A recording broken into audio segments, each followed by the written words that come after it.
Pues entonces, el día jueves a las medianoche, el Classroom les va a aparecer que ya van a poder subir ustedes la tarea, el trabajo de investigación que fue asignado desde despuesito del primer examen parcial, para que usted entonces lo puedan juntar de conformidad con el instructivo que se les envió en su momento. Lo van a poder subir hasta el día viernes a medianoche. Eso para que usted tenga pues bastante holgura con el tiempo para no estar ahí, sobre todo a la hora del examen, ¿verdad? Sino que pueda hacerlo tranquilo, despacio, durante todo el día, durante toda la madrugada, durante toda la tarde, durante toda la noche después del examen. Este se les va a computar y tiene como el instructivo informa valor de 10 puntos, ¿verdad? Para hacer un total final de 40 puntos del segundo examen parcial. El segundo examen parcial, nuevamente, el que se les va a pasar y va a tener duración de 1 hora, va a tener un punteo de 30 puntos, ¿verdad? Igual, hay calendarizados exámenes a partir del lunes 17. Obviamente, pues no tendremos, ¿verdad? El lunes, el siguiente lunes, que va a ser el lunes 24 de abril, tampoco hay examen parcial, pero al igual que lo hice durante los primeros exámenes parciales, pues ustedes son los que deciden. Si ingresan al Classroom, yo me voy a conectar de todos modos, como es mi obligación, conectarme, y si no hay estudiantes, pues no hay curso que impartir, porque pues ustedes van a preferir, me imagino yo, nuevamente, estudiar, remachar ahí para el examen siguiente. Luego el día jueves tienen ustedes el último examen, el día jueves 27 de abril, y entonces ya el 28 pues tenemos ya nuestra clase normal. Hoy vamos a ver hasta dónde llegamos. Puede ser que, gracias igualmente Estuardo, puede ser de que tengamos un poquito más allá de las 8:15 por ahí, porque ya vieron que acá hay 22 diapositivas. Esta clase era la que correspondía el viernes de honores, pero obviamente pues no hubo clases, ¿verdad? Adelante, por favor, Francisca. Bienvenida, buenas noches. Gracias, licenciado. Buenas noches. Bueno, yo contándole aquí que ya estoy haciendo la tarea que nos dejó, pero en el curso de ella me surgió una duda que quería preguntarle. Estaba viendo el tema esto de la interpretación de la ley y donde se ve lo de las analogías. ¿Cómo no? Pero siento que se contradice un poco con el principio de legalidad, porque en el principio de legalidad pues se dice que no, si no está plasmada la ley, pues no hay delito, o eso solo pasa en penal. Porque en el caso de la analogía dice que si la ley que si no hay una ley se puede utilizar una que se le parezca. Ah, no. O quizá me confundí ahí. Sí, recuérdense que es en el derecho penal que está prohibida la analogía. No se pueden crear figuras, no aplica el principio de analogía solo en lo penal. Ahora en todo lo demás sí se puede aplicar. Entonces el principio de legalidad también sería solo en penal. No, el principio de legalidad se aplicaba a todo el derecho. Es en general. Es en general, así es.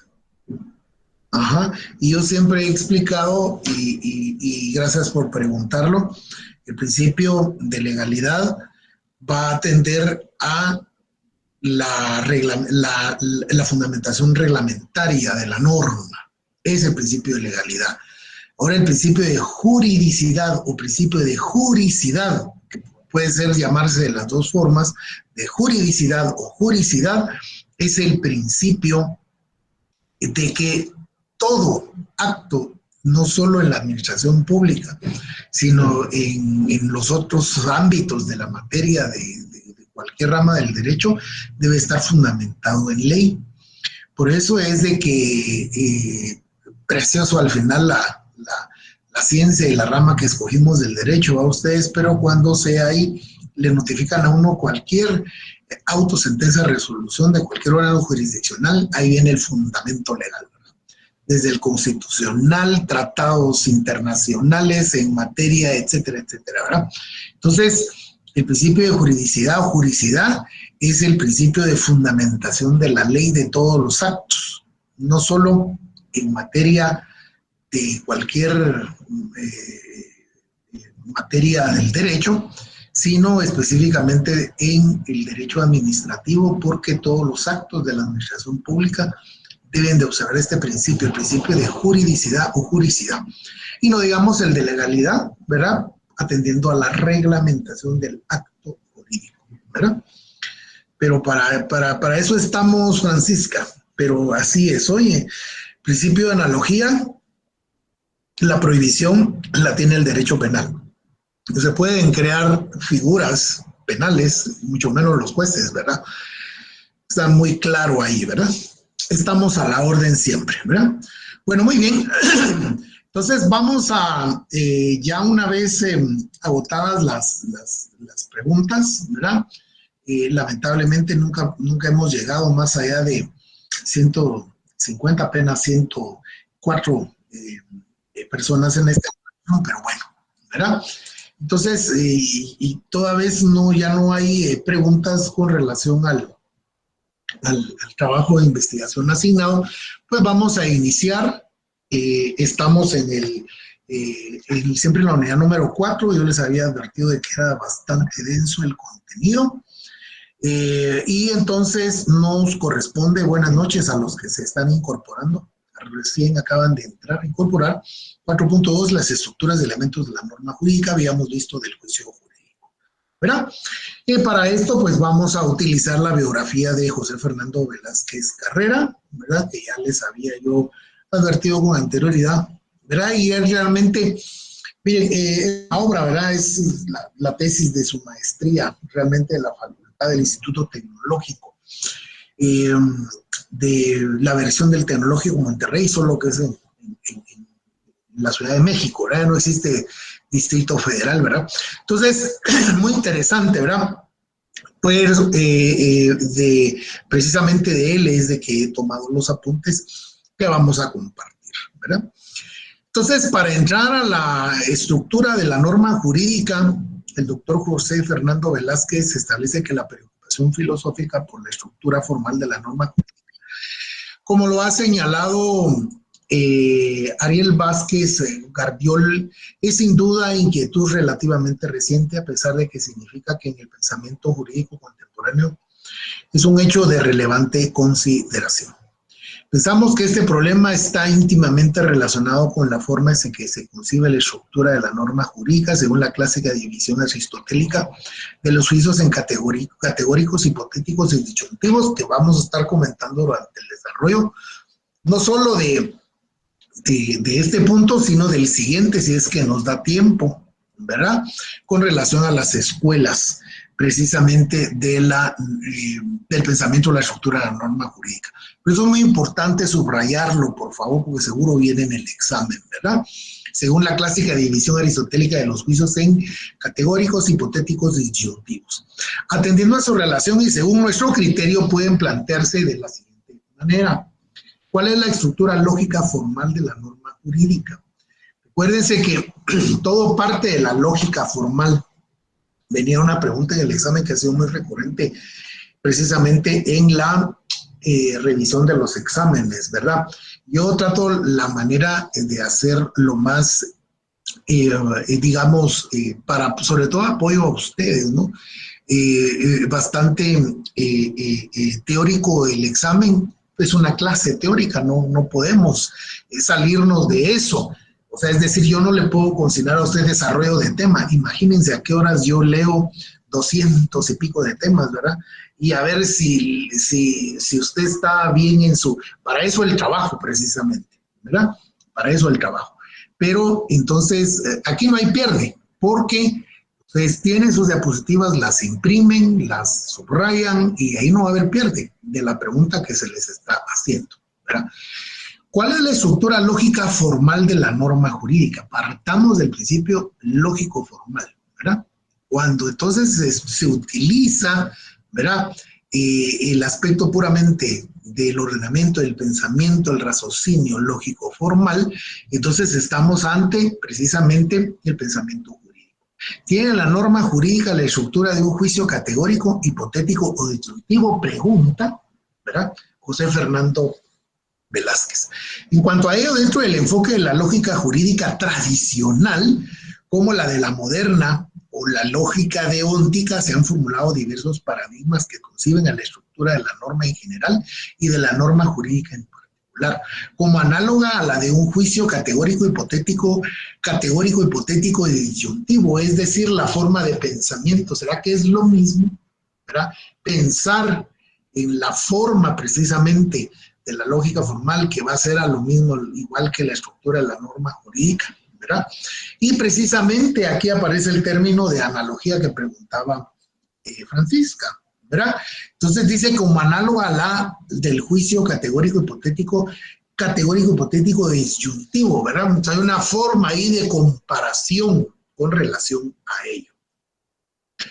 De la primera, en la que destaca la figura de Austin, la norma jurídica concebida como un mandato imperativo emanado de las autoridades soberano tendría, como lo han indicado Álvarez Guardiol y José Vilanova, la estructura de un juicio categórico. Yo siempre voy a insistir y siempre voy a hacer mi pensamiento, obviamente, por la formación jurídica, ¿verdad?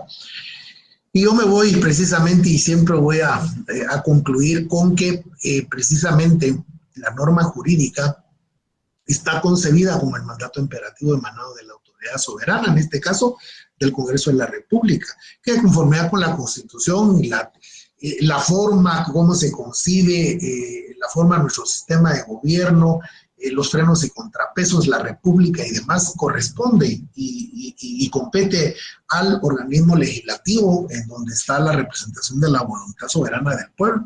Por eso es el soberano Congreso de la República, precisamente, porque es donde emana precisamente toda la legislación que va a ser empero-atributiva, coercitiva para todos los ciudadanos.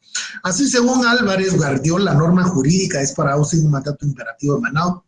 Totalmente de acuerdo. Se dibuja en Austin, agrega Guardiol, la primera categoría de la clasificación de los juicios según su relación. El juicio categórico, es una categoría, ¿verdad?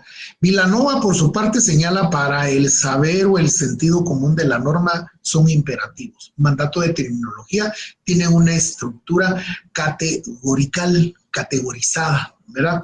Porque, pues, obviamente va a atender a una clasificación que es la famosa pirámide de Kelsen, ¿verdad? Que tanto hemos aprendido, que vimos y vemos, ¿verdad? En teoría del Estado, precisamente, ¿verdad? Y también lo vemos en derecho administrativo, ¿verdad? Es categórica la ley, ¿no? Para la segunda, suyo máximo exponente es Halkensen. Miren, precisamente aparece él, va siguiendo a Zitelmann, la norma jurídica concebida como un juicio, tendría la estructura de un juicio hipotético dirigido a establecer un nexo entre una condición, en este caso ilícito, o de una consecuencia que es la sanción, hablando del derecho penal que hablaba precisamente Francisca. Kelsen señala textualmente en su teoría del derecho y del Estado las siguientes: las normas generales tienen siempre la forma de proposiciones hipotéticas. La sanción estipula por la norma se hace depender de la realización de ciertas condiciones. Y en la segunda edición emana su teoría pura del derecho. Lo reitera al manifestar que todas las normas generales de un sistema social empírico, inclusive las normas generales que prescriben omisiones, solo pueden prescribir determinada conducta bajo específicas condiciones. Y es que lo que sucede es de que nosotros inclusive podríamos hablar, ¿verdad? Ustedes, que pararíamos siendo, ¿por qué no decirlo?, un estado empírico. Vean el grado de atraso que tenemos casi en todos los niveles, analfabetismo, no digamos. ¿Cuántos, por ejemplo, de la población guatemalteca tiene acceso a la universidad? De casi 16 según el último censo. Yo diría que andamos por 18, 19 millones de habitantes. ¿Y cuántos de ese porcentaje? Porque ni siquiera juntando todas las universidades privadas llegan a tener la estadística o el número que tiene la universidad pública, teniendo su sede aquí en la ciudad capital y teniendo centros regionales. O sea, es muy poco, ¿verdad? Y entonces, ¿por qué es importante conocer estos datos? Porque entonces, ¿cuántos realmente se están formando, se están capacitando en cuanto a la ciencia del derecho? Y nosotros, que somos los estudiosos del derecho, al fin, ¿verdad? Nos sumergimos en ese mundo y ese abismo del derecho que es vasto completamente, ¿verdad? Pero por algo hay que empezar. Por ejemplo, al estudiar, leer, comprender y demás, nuestro texto constitucional nos da ese parámetro de que tenemos como deber, como derecho, como obligación, como habitantes, como ciudadanos, como personas y demás. Pues, pero imagínense las personas que ni siquiera tienen acceso a la universidad. O sea, al final, realmente todo esto es un cúmulo de pensamientos bastante importantes, bastante complejos, bastante filosóficos, porque al final esto es pura filosofía del derecho, ¿verdad? Precisamente en estar cuando bromeamos, ¿verdad? Y miramos una pareja de amigos, ya sea mujer, hombre, o mujer, sentados tomando su café y luego decimos, ¿y ustedes qué están cambiando el mundo, verdad? Algo así, ¿verdad? Entonces, valga pues el comentario para decir precisamente esto, ¿verdad? Que podríamos compararnos precisamente con esto, ¿no? Sí, ¿verdad? Pero el hecho también de que pues, esto es un índice realmente de atraso y de subdesarrollo, ¿por qué no decirlo, verdad? Es cosa evidente, manifiesta Kelsen, que no puede prescribirse incondicionalmente una acción positiva, puesto que se asemeja a acción solo es posible en determinadas condiciones. Kelsen observa además que es una sociedad empírica, no pueden darse ninguna prescripción de omisión que no admita alguna excepción. Y es que hemos llegado, y nuestro sistema jurídico ha tenido que prever el empirismo, el desconocimiento, vamos pues, o sea, a tener que regular que artículo 3 de la ley de organismo judicial, ¿no? Nadie puede alegar desconocimiento, desuso, ¿verdad? O ignorancia de la ley, ¿verdad? Miren ustedes, eso está como cuando imagínense para una persona que no habla español o castellano, allá en la Guatemala profunda y recóndita, hasta allá, ¿verdad? En la selva petenera o en las montañas lacandonas de Huehuetenango o de allá por la laguna La Chua, todo lo que es esto, imagínense eso, ¿verdad? Alguien que ni siquiera tiene acceso a nada, y preguntarle qué es constitución, ¿verdad? Eso es como cuando nos conquistaron y los españoles leían en latín, ¿verdad? Que el que no se convirtiera al catolicismo, ¿verdad? Lo mataban. ¿Y qué? ¿Verdad? Pero bueno, son pensamientos, son ideas, ¿verdad? Ustedes, pero no sé, ¿verdad? Si comparten conmigo o no, pero a ese nivel hemos llevado porque, o sea, nosotros mismos no podemos defender también el que no se sepa, ¿verdad? Pero bueno, en fin, algo así, ¿verdad? Kelsen observa además que en una sociedad empírica no pueden darse ninguna prescripción de omisión que no admita alguna excepción. Por último, para la Escuela Egológica Argentina, encabezada por Carlos Cosio, que ya la vamos a ver la siguiente diapositiva si nos da tiempo, y si no el miércoles seguro, la norma jurídica como un juicio tendría una estructura análoga a un juicio disyuntivo, donde disyunción separa dos normas jurídicas hipotéticas denominadas endonorma y pironorma, categorías básicas jurídicas que representarían lo lícito o lo ilícito. Según la fórmula dada, H deberse ser P o dado no menos P, deber ser S, donde H identifica los antecedentes o la condición de la aplicación. P, la presentación no menor P, la no prestación y la S, que es la sanción, ¿verdad? Eso, de alguna forma, como ir esquematizando y ordenando precisamente la estructura de la norma jurídica y ponerle fórmulas, ¿no? Dentro del enfoque de la moderna lógica deóntica puede enseñarse las teorías de George Henry von Wright y George Kalinowski.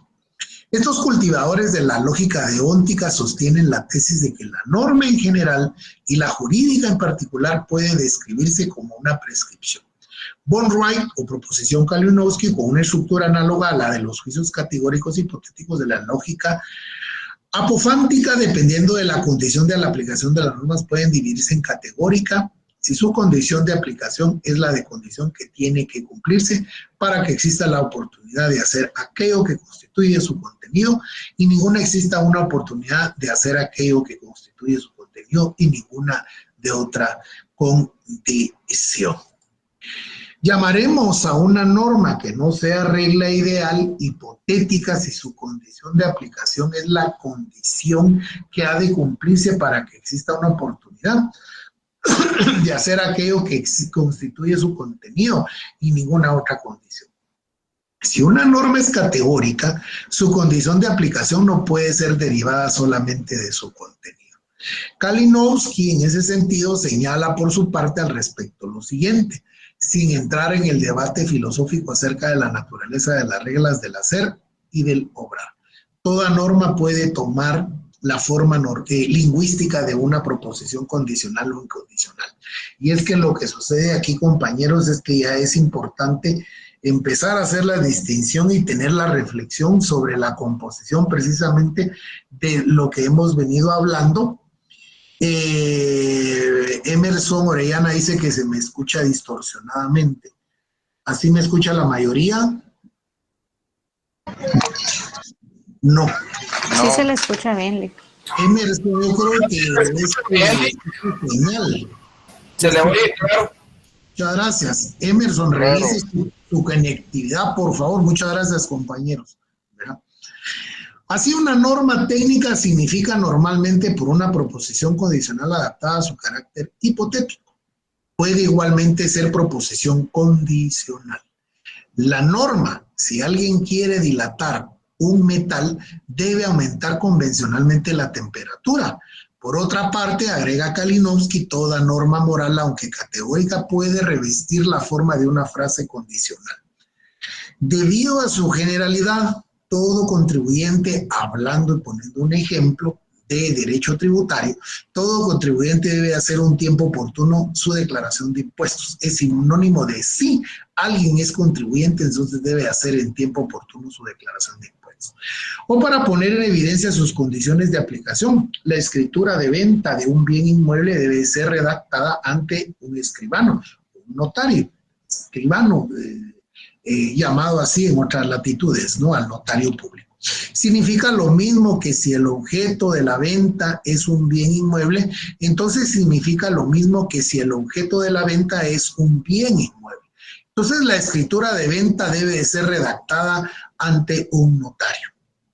Deja sobreentender la condición de fuerza obligatoria, y es que no puede ser de otra manera. Imagínense ustedes, y ya imagino los profesores de derecho notarial me matarían si una compraventa de una casa no se fracciona en escritura pública.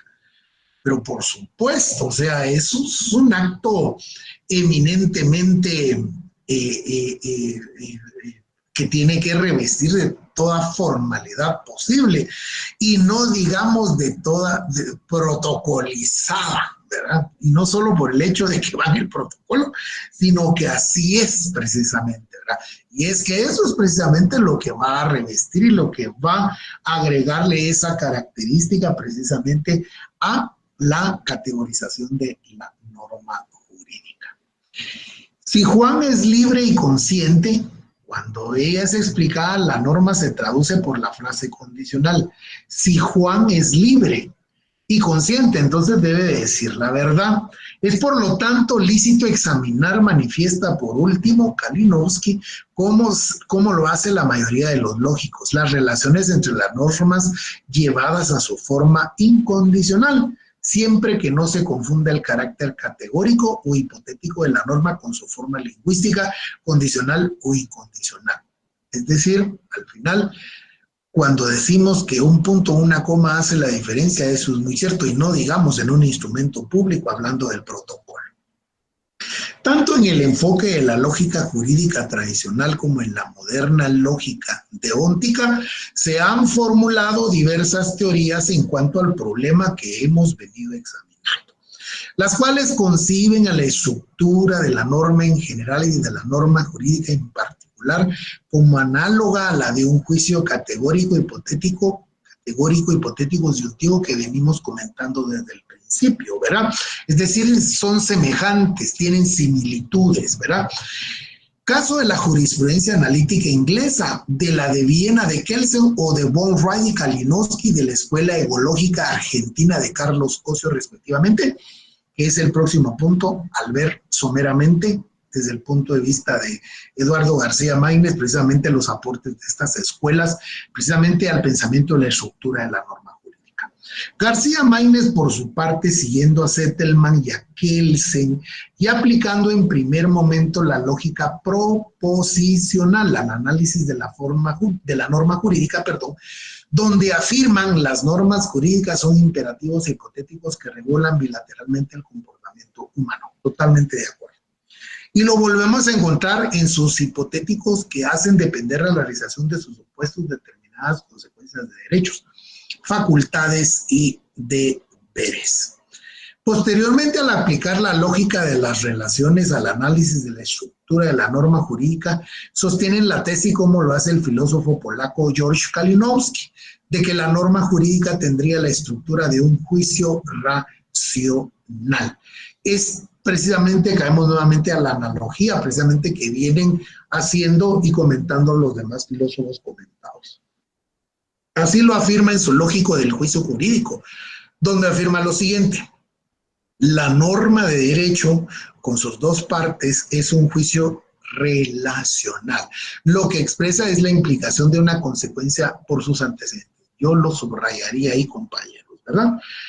Esto precisamente que está ahí entre comillas, ¿verdad? Y agrega, si designamos el hecho jurídico por medio de la letra H y la consecuencia normativa por medio de la letra C, la relación entre ambos puede simbolizar así: RC, en la fórmula anterior, R designa la relación de implicación y condicionamiento, por lo que HRC debe leerse: el hecho es H en condicionante que la consecuencia jurídica C. Por último, al fusionar los análisis realizados en base a la lógica proposicional tradicional y de las relaciones, infiere que la norma jurídica tendría la estructura de un juicio hipotético racional. Es la conclusión a la que arriba precisamente José Fernando Velázquez. Pero nótese precisamente que entonces hay una analogía ahí con la lógica proposicional tradicional, ¿verdad? Y entonces eso vendría a ser, en resumidas cuentas, este apartado, ¿verdad?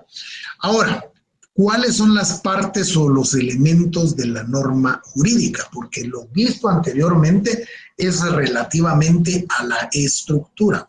Ahora veamos,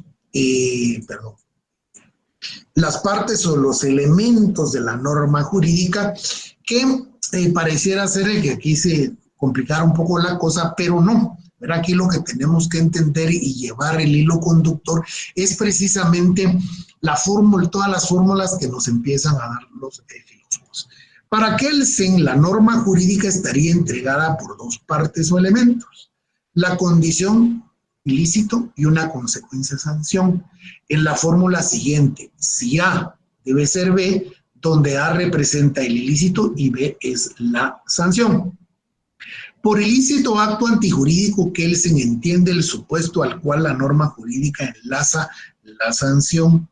Por sanción se entiende un acto coercitivo de fuerza actual y potencial consistente en la privación de algún bien, Por ejemplo, la vida, la prosperidad, la libertad, el honor, todos aquellos bienes jurídicos y tutelados habidos y por haber y que son regulados precisamente por el derecho penal, que precisamente es lo que pretende el derecho penal, ¿verdad? La protección de esos bienes jurídicos tutelados, ejercitada por un individuo autorizado al efecto y como consecuencia de una conducta, ¿verdad? En este caso el delincuente, ¿verdad?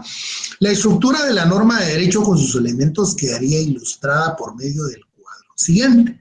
La condición ilícito, si es A, la consecuencia de sanción debe ser B. Si A, entonces se le aplica la sanción B. Hasta ahí, pues vamos, creo que bien. Y si alguien mata, despejado de otra forma, debe ser castigado con prisión de 8 a 25 años, pensando precisamente en el delito, ¿verdad? Antes descrito, ¿verdad?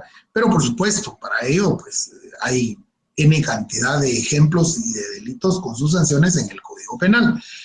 Por su parte, para Wainwright, la norma jurídica concebida como una prescripción está integrada por 6 componentes o ingredientes o partes, que va a ser el carácter, el contenido, la condición de aplicación, la autoridad del sujeto o sujetos o la ocasión.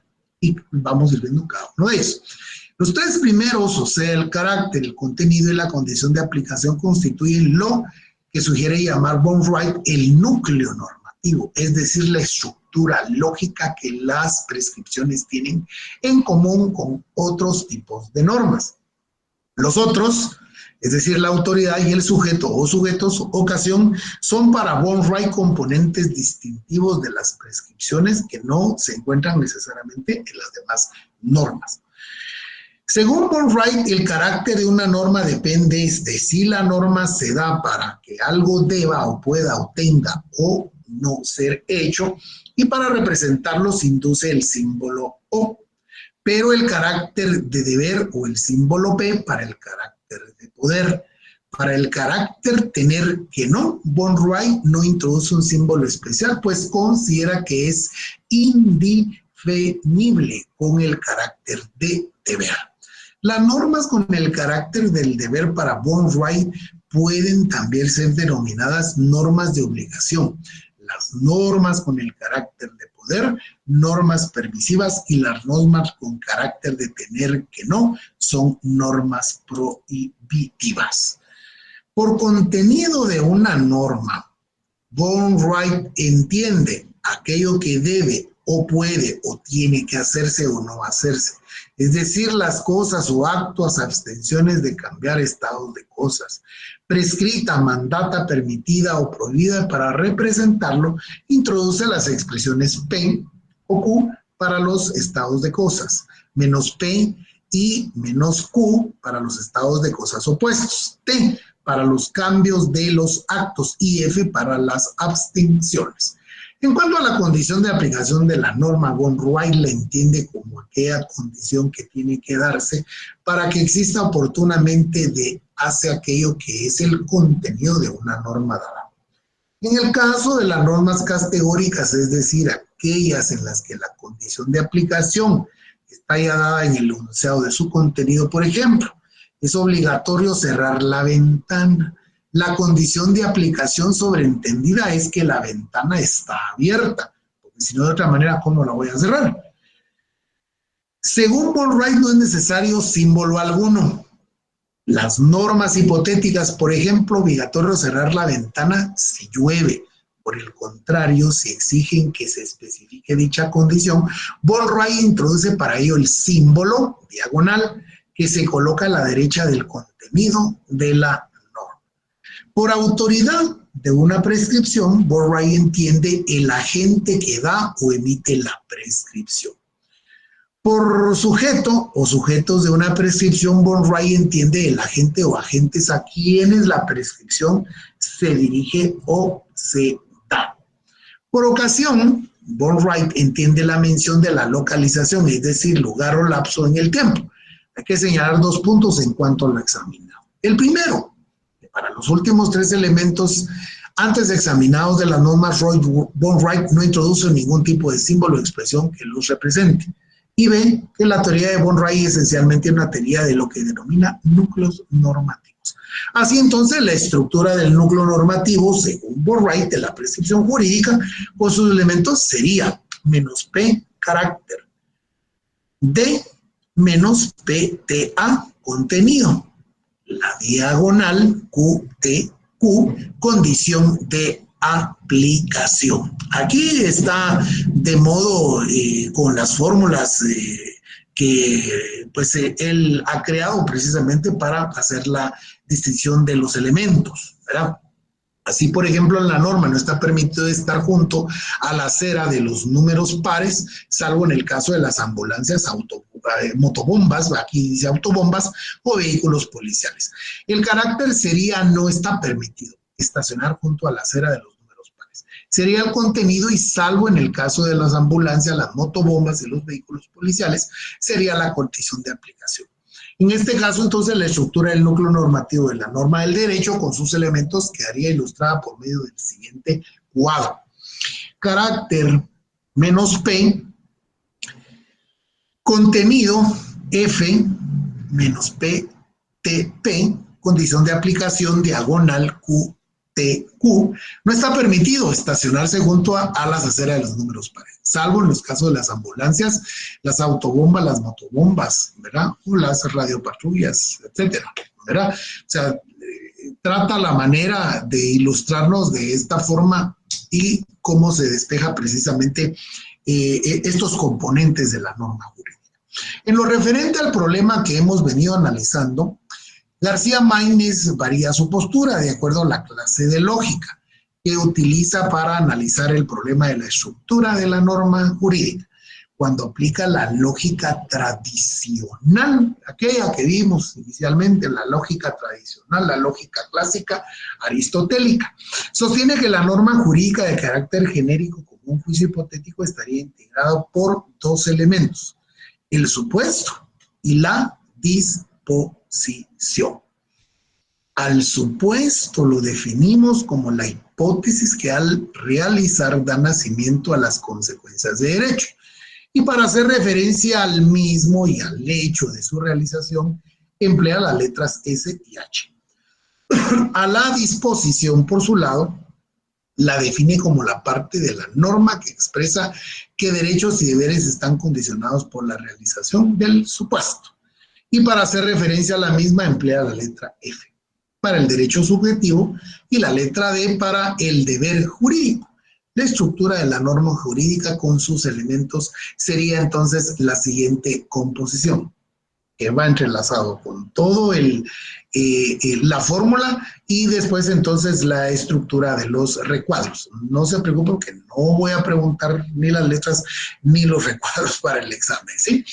Si ese supuesto es H hecho, D, que es el deber jurídico, y F, que es el derecho subjetivo, son, así por ejemplo, el precepto, si un obrero, esto lo vamos a tener casi que al finalizar toda la presentación. Este ejemplo, ¿eh? Disculpe. Si un obrero sufre un accidente de trabajo, el patrono está obligado a pagarle una indemnización. El supuesto jurídico, si ese es H, sería la prevención de que un obrero sufra un accidente. Y la disposición D y F necesariamente sería la parte de la regla que obliga al patrono a indemnizar al trabajador y concede el derecho de exigir su pago. La estructura de la norma de derecho, sus elementos, quedaría ilustrada de la siguiente forma. Supuesto jurídico, si ese es H, si un obrero sufre un accidente de trabajo. La disposición D y F necesariamente el patrono está obligado a pagarle una indemnización. Es decir, el primer recuadro está la fórmula y en el segundo recuadro lo que significa. Atendiendo a los elementos, ¿no? En cuanto a la disposición, que es el segundo elemento distintivo, según García Maínez, considera que vista por sí misma, esto es, desligándola de su hipótesis, puede formularse de modo categórico. Así en el ejemplo anterior, cuando separamos la disposición normativa. el patrono está obligado a pagarle la indemnización de la hipótesis. Si el obrero sufre un accidente de trabajo, aparece ante nosotros un juicio que encierra, a semejanza de los predicativos de que trata la lógica clásica. ¿Cuáles son los elementos lógicos, sujeto, cópula y predicado que ya hemos también visto anteriormente? La estructura de la disposición normativa quería ilustrar de la siguiente forma. El patrono va a ser el concepto sujeto. Está obligado, que es la cópula jurídica, tiene el deber de ser, de estar, que lleva prácticamente la acción, y pagar la indemnización, ¿verdad? Que sería el predicado. Esta es la mejor forma ilustrativa de poder precisamente esquematizar precisamente la disposición normativa, precisamente atendiendo a el modo categórico de los elementos de la norma jurídica según García Maínez. Como se puede advertir, García Maínez aplica el análisis de la disposición normativa vista como un juicio categórico.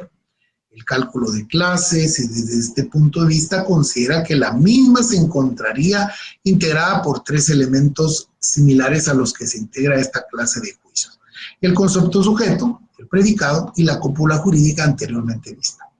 En cuanto al concepto sujeto, García Maínez señala que es el elemento fundamental de los preceptos jurídicos. Sí, porque precisamente de él se está hablando. Y entonces no tendría pues otra, imagínense, o sea, para que exista y para que se dé la norma jurídica debe haber una víctima, ¿no? ¿Verdad? Yo sé que suena muy fuerte, muy pesado, pero de otra forma pues no existiría, ¿no? Y por eso es de que se ha hecho una realidad que exista precisamente la tipificación de la conducta, ¿verdad?, antijurídica y prevista en la ley hipotéticamente como un delito, ¿no? Entonces, en cuanto al concepto sujeto, García Maínez señala que es el elemento fundamental de los preceptos jurídicos y su función consiste en señalar a la persona objeto de la regulación, o sea, para volver al ejemplo, al patrono. Dicho concepto, agrega García Maínez, está referido al sujeto pasible del deber o titular del derecho que el juicio jurídico respectivamente impone u otorga, para hacer referencia a la persona objeto de regulación. García Maínez se sirve de la letra S, bien de los signos P o SP tratándose de pretensor, y O SO si se trata del obligado. En lo que se refiere al predicado, García Maínez señala lo siguiente: la predicación contenida en las normas refiérase a lo que la persona objeto de tal regulación está obligada a hacer o a omitir, o a lo que está facultado puede lícitamente hacer o dejar de hacer. Ese es en cuanto precisamente a lo que se puede o no se puede hacer. El papel de predicado en la disposición estriba en determinar cuál es la conducta objeto del derecho atribuido o del deber impuesto a aquellas. Para referirse a la conducta ordenada, García Maínez se vale de la letra D, y al referirse a la prohibida de la minúscula P. La constituye el objeto de un derecho subjetivo, le asigna por medio de la letra F. Por último, en lo relativo a la cópula jurídica, ya terminando de explicar precisamente estos tres elementos, el sujeto, predicado y la cópula jurídica, García Maínez señala lo siguiente: para que haya norma de derecho no son suficientes el concepto sujeto y el concepto predicado. Es indispensable además que la conducta objeto de las obligaciones facultades sea referida a través de la cópula, del obligado o al pretensor, porque es lo que va a completar para nosotros la oración y obviamente va a ser un elemento determinante de la norma jurídica. Su función consiste en atribuir un derecho al pretensor o a imponer un deber al obligado. La cópula jurídica suele expresarse por medio de giros como tiene el derecho de. Está facultado para, tiene el deber de y está obligado a. García Maínez sostiene que la disposición normativa de las partes de las normas de derecho, al separarlas del supuesto jurídico adopta la estructura de un juicio categórico, regresando al inicio de casi que de la diapositiva, con sus elementos concepto, sujeto, cópula y predicado.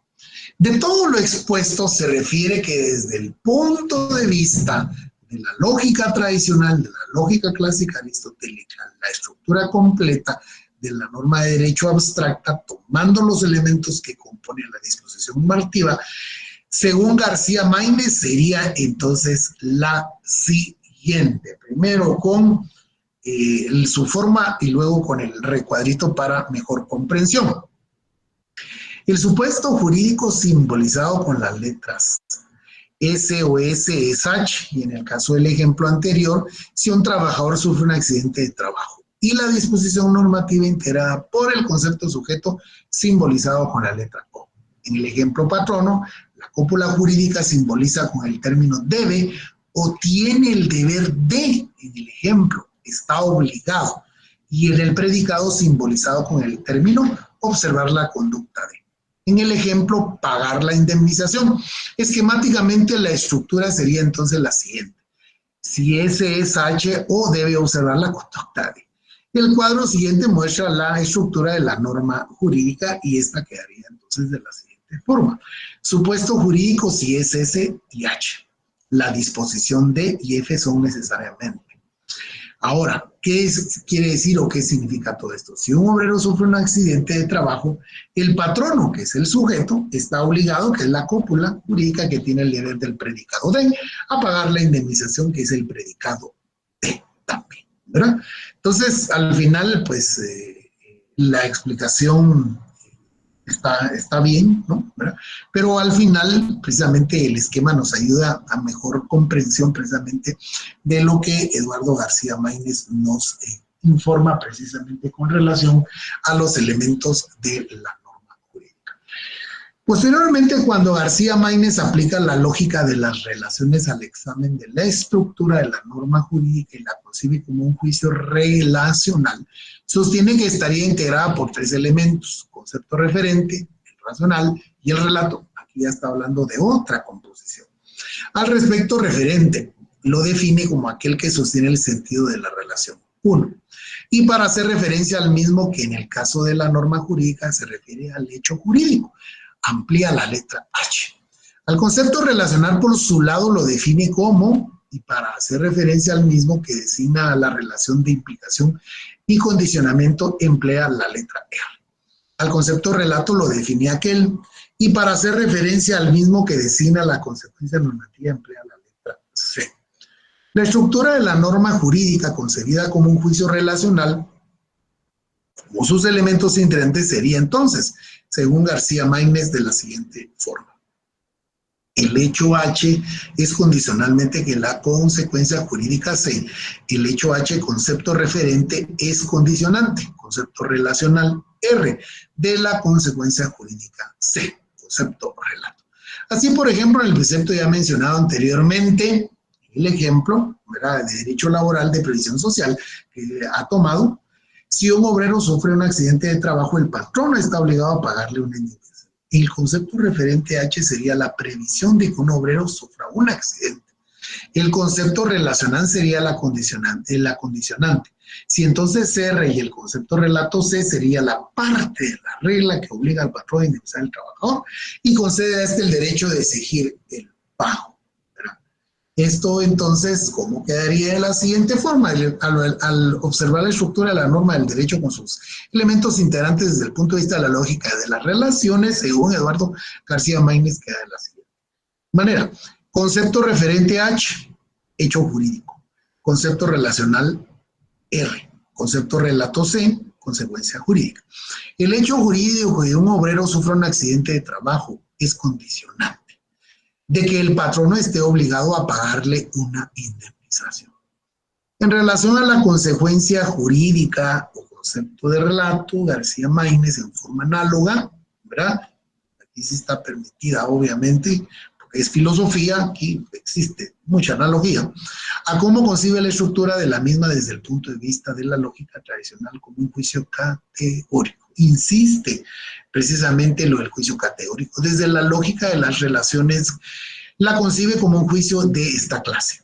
Así, en el ejemplo anterior, cuando separamos la disposición normativa o consecuencia jurídica C, el patrono está obligado a pagarle la indemnización del hecho jurídico. El obrero sufre un accidente de trabajo, aparece ante nosotros otro juicio relacional integrado por un concepto referente y relacional y un relato. Así, en el ejemplo, el patrono es el concepto referente X, está obligado a pagarle la indemnización A, el concepto relacional R.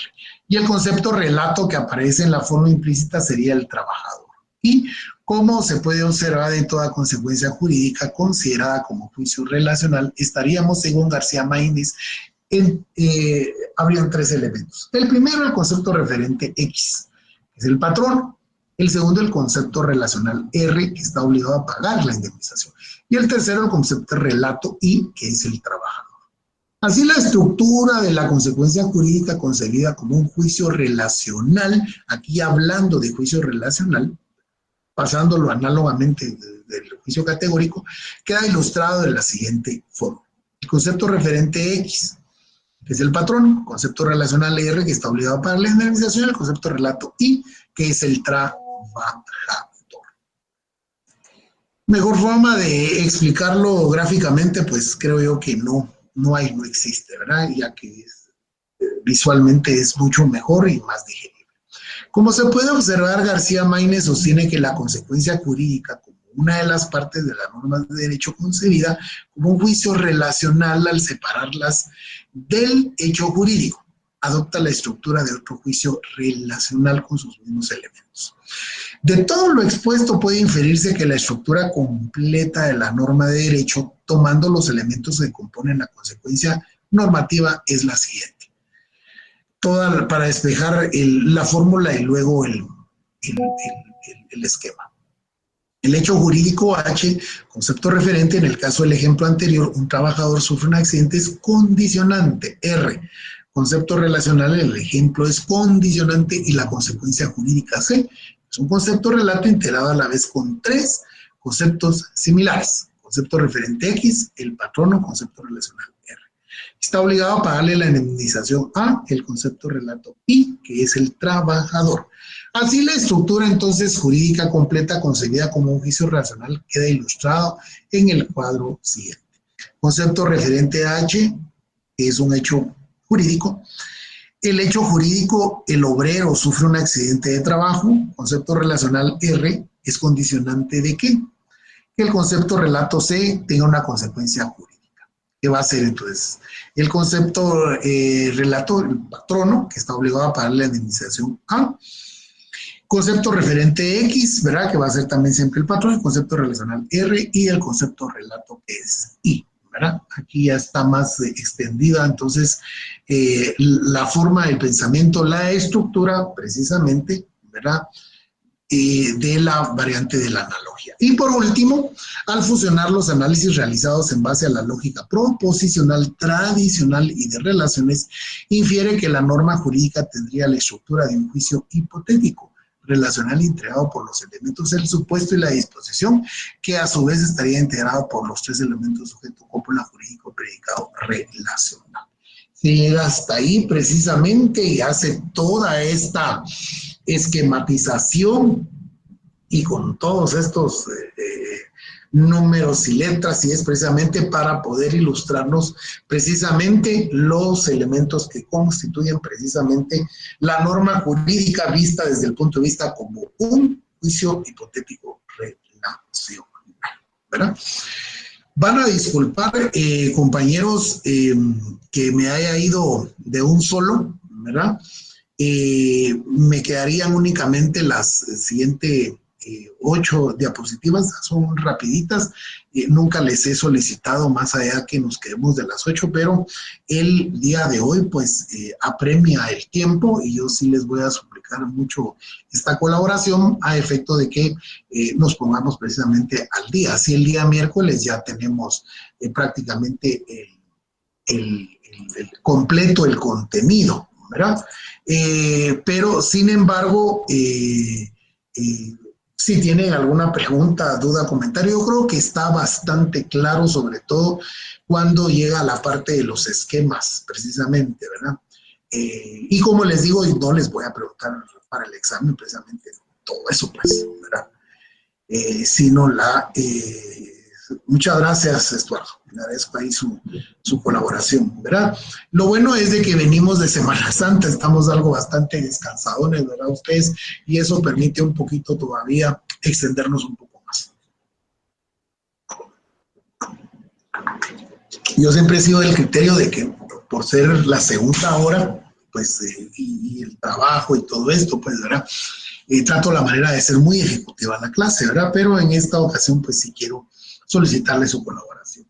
Sería el punto número 4.3, las escuelas que se refieren a la estructura de los elementos del juicio jurídico. Muchas gracias, Sandra Victoria, muy amable por ese espaldarazo.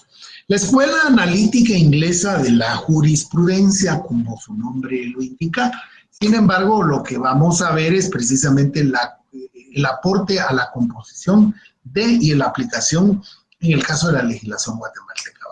La Escuela Analítica Inglesa de Jurisprudencia es el juicio jurídico, si es un tipo de normativo o imperativo, ¿verdad? Pero su estructura no es la de un juicio categórico, ya que tal concepción lo confunde con su expresión lingüística, ¿verdad? Es decir, acá no se haría esa analogía, ¿verdad? Por lo siguiente, por ejemplo, en el artículo 4 de la Constitución Política de la República de Guatemala, en su parte conducente, determina en Guatemala todos los seres humanos son libres e iguales en dignidad y derechos. O sea, si analizamos y vemos esa oración y esa frase constitucional, parece que tiene una estructura de un juicio categórico integrado por un concepto sujeto, referido con los vocablos, todos los seres humanos. Un concepto cópula aludido con la palabra son, ¿verdad? Cuando dice Guatemala, todos los seres humanos son, ¿verdad? Un concepto predicado expresado con los términos libres e iguales en dignidad y derechos. Pero realmente tal precepto expresa un juicio jurídico con estructura hipotética en el que se atribuyen derechos o imponen obligaciones y pueden referirse con la proposición de derecho. Si un ser humano se encuentra en Guatemala, entonces tiene derecho a ser libre, igual en su dignidad y derechos, y correlativamente las demás personas tienen la obligación de respetar la libertad y la igualdad en dignidad y derechos de su titular. Esto es muy fuerte, ¿verdad? Muy fuerte en el sentido de que, si así es, y ahora regreso al principio, si es un juicio jurídico, dice, de tipo normativo o imperativo, ¿verdad? Y entonces, con la praxis, con el pragmatismo y la realidad con la que vivimos en Guatemala, y todavía está consignando que entonces un ser humano, dice, se encuentra en Guatemala, o sea, que está de paso y que no necesariamente sea guatemalteco, ¿verdad? Entonces, aquí es donde precisamente nos enfrentamos precisamente a esto, que es muy fuerte, ¿verdad? Para algo que se supone que sí debería ser imperativo, pero todos sabemos que no lo es, ¿verdad? O, por ejemplo, en el precepto de que la educación debe ser gratuita, laica y obligatoria, ¿verdad? O sea, ahí sí que desmenucemos todos la norma jurídica vida y por haber, y hagamos el análisis como lo hizo Eduardo García Maínez, ¿verdad? Eso es precisamente a lo que se refiere cuando precisamente hace su aporte en la Escuela Analítica Inglesa de la Jurisprudencia. Lejos también, más allá de lo que significa como corriente de derecho, ¿verdad? Ya que, pues, recordémonos que esta fuente o esta forma de derecho es precisamente que se compone gracias a la jurisprudencia y toda la comunidad denominada del Commonwealth, ahí integra Estados Unidos, Países Bajos, por ahí, Belice inclusive, ¿verdad? Porque recordemos que es de Inglaterra precisamente, y entonces son digámoslo, diferencias diferentes, ¿verdad? En nuestro caso no, es así, ¿verdad? Aquí es el positivismo y la fuente directa del derecho es la ley, ¿verdad? Pero precisamente es la forma del pensamiento, ¿verdad?, que aporta precisamente a la composición de la estructura de la norma jurídica. Entonces dice que Eduardo García Maínez, al tratar el tema de los imperativos categóricos o hipotéticos en el derecho, considera que las diferencias entre los mismos es de naturaleza gramatical. Es gramatical la cosa, ¿no? Porque todo juicio jurídico es hipotético. Y si en algunas ocasiones las normas de derecho tienen forma categórica, realmente aluden a un juicio del otro tipo, en el que los derechos que atribuyen a una persona obligaciones que imponen a otra están condicionadas por ciertas hipótesis explícitas, ¿verdad? Esa es la forma de poder comprenderlo, porque pues, es el caso guatemalteco, pero así podríamos ir tomando ejemplos de cada uno de todos los países de América Latina, ¿verdad?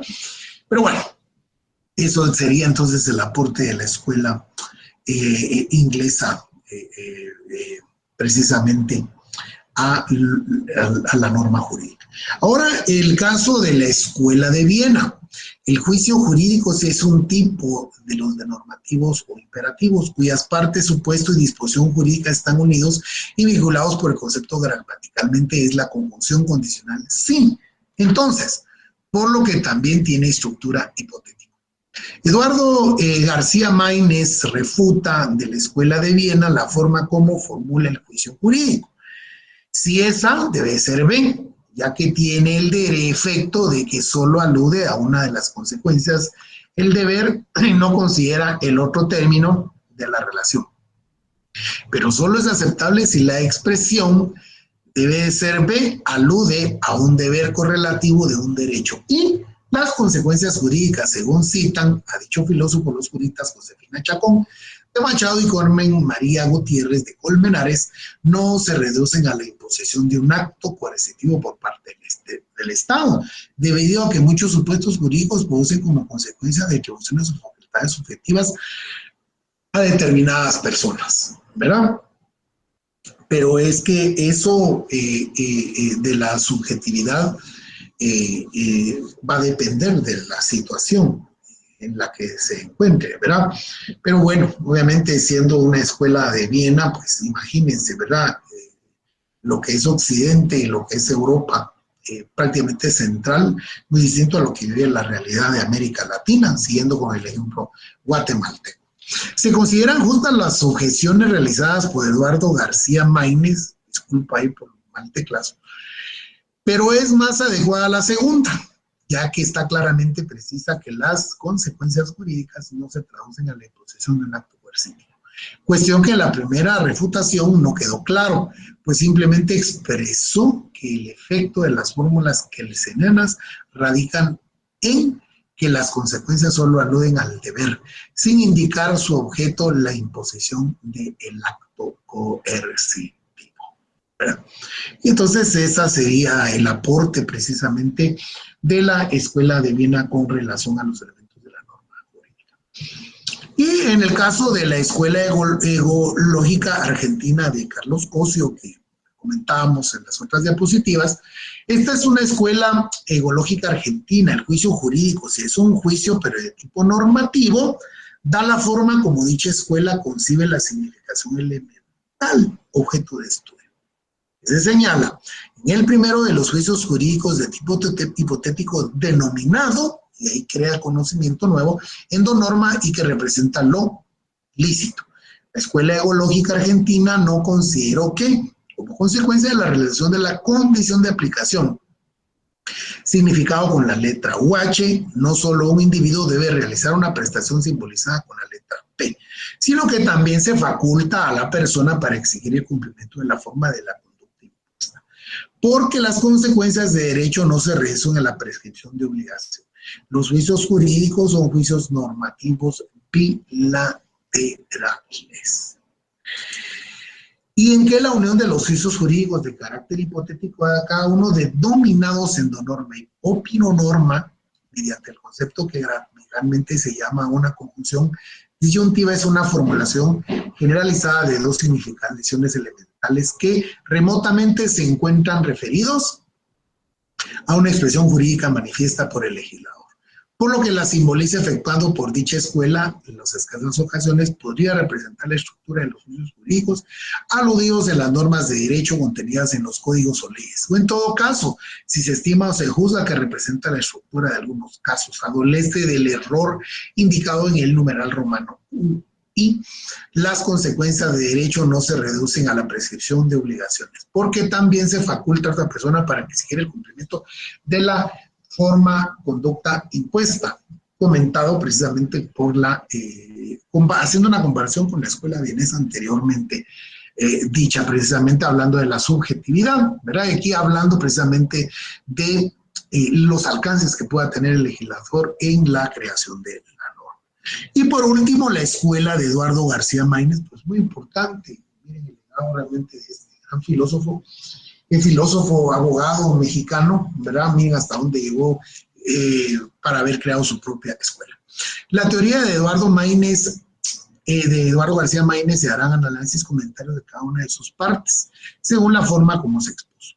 En un primer momento se trata de la esencia de la estructura del juicio en general y del juicio jurídico en particular. Siempre va a partir de eso, ¿no? Del juicio clásico jurídico aristotélico para caer al juicio jurídico particular.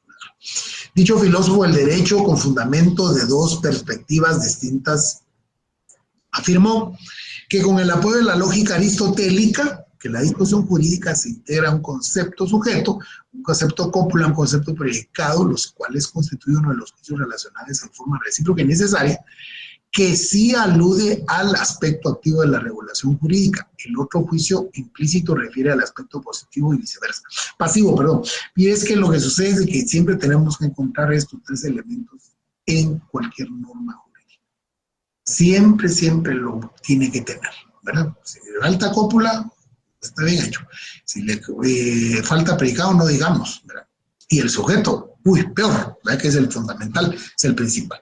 Se estima que el análisis de la estructura de la disposición jurídica con fundamento en la teoría del juicio de la lógica clásica no es congruente ni válido, ya que el mismo Eduardo García Maínez precisó la naturaleza de la lógica jurídica como una rama de la lógica de las normas, con fundamento en las diferencias que existen entre los juicios, y estudia la lógica en general y los que examinan la lógica jurídica, ya que los de la primera tienen las siguientes propiedades. De tipo enunciativo, refieren al orden del ser, aseveran en el objeto, convienen una determinación, corresponden a los valores cuantitativos. En cambio, los que constituyen objeto de estudio en la lógica jurídica tienen las siguientes características. De tipo sui generis, ya que son de carácter imperativo atributivo. Refieren al orden de la conducta prescrita y facultada. Imponen deberes y correlativamente confieren facultades a la que corresponden los valores llamados ónticos. Y determinó, al estudiar el juicio de la proposición del ángulo visual de la lógica jurídica, que si de la interpretación de las normas de derecho resulta un juicio enunciativo, objeto de estudio de la lógica general, entonces se debe reputar el mismo como un elemento extraño dentro del sistema jurídico, ¿verdad? Por lo tanto, no es lógico analizar la estructura de una parte del juicio jurídico, la disposición jurídica conforme a la de otro, de naturaleza deicista, hasta la jurista cuya doctrina se analiza y comenta.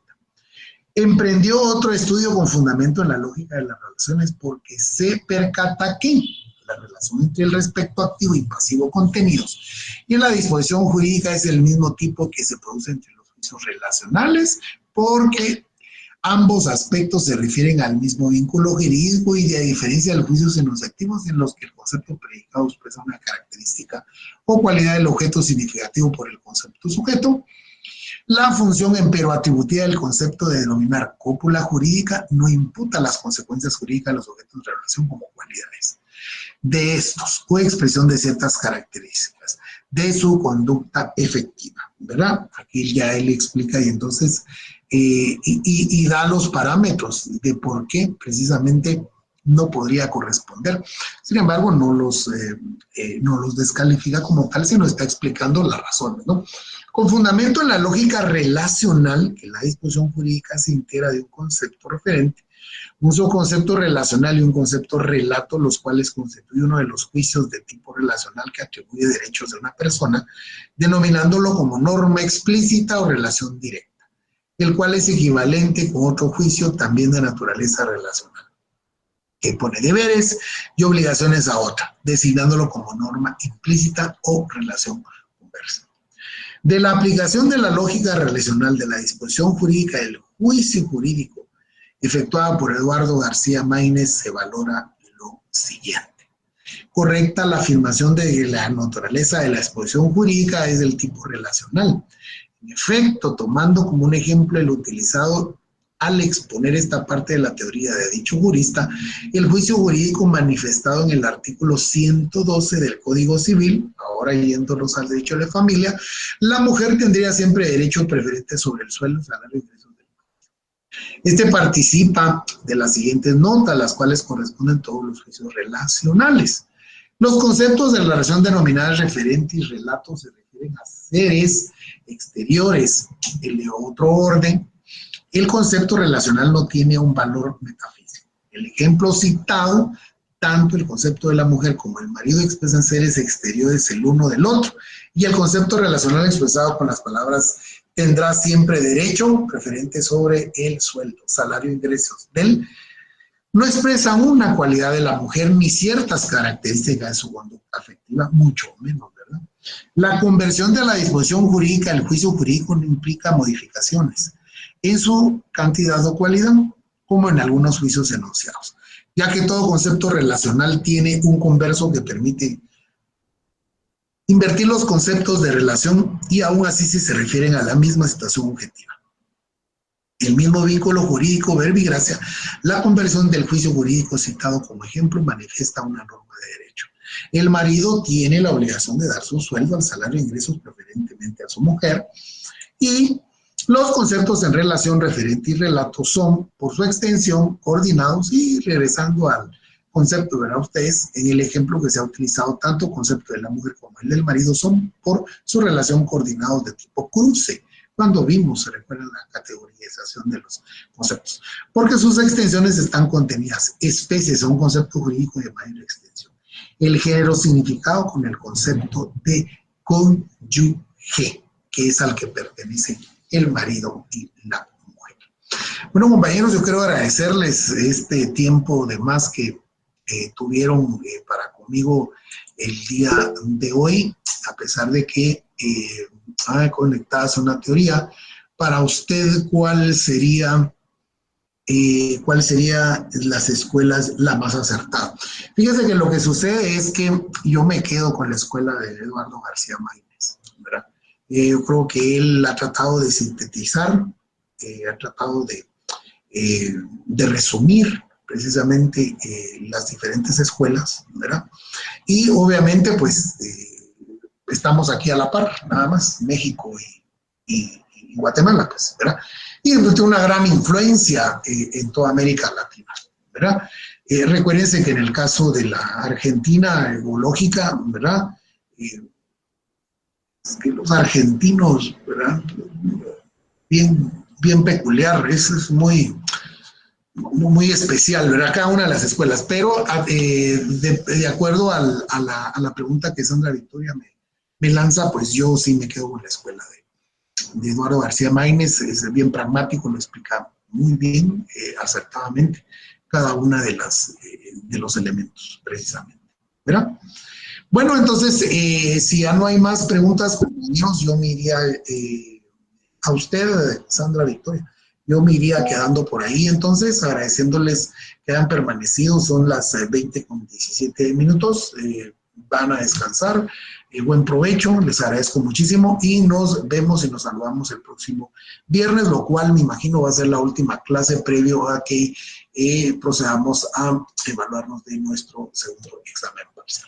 Muchas gracias, buen provecho, bendiciones, feliz noche. Cuídense. Muchas gracias, Lick. Gracias, igualmente. Buenas noches. Buenas noches. Buenas noches. Feliz noche, Lick. Feliz noche, Eddie.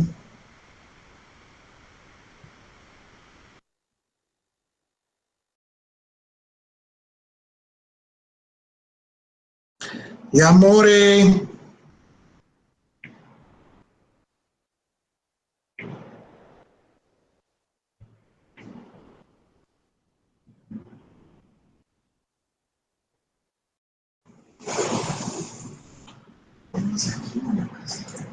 ¿Tú qué dices? ¿Y qué es?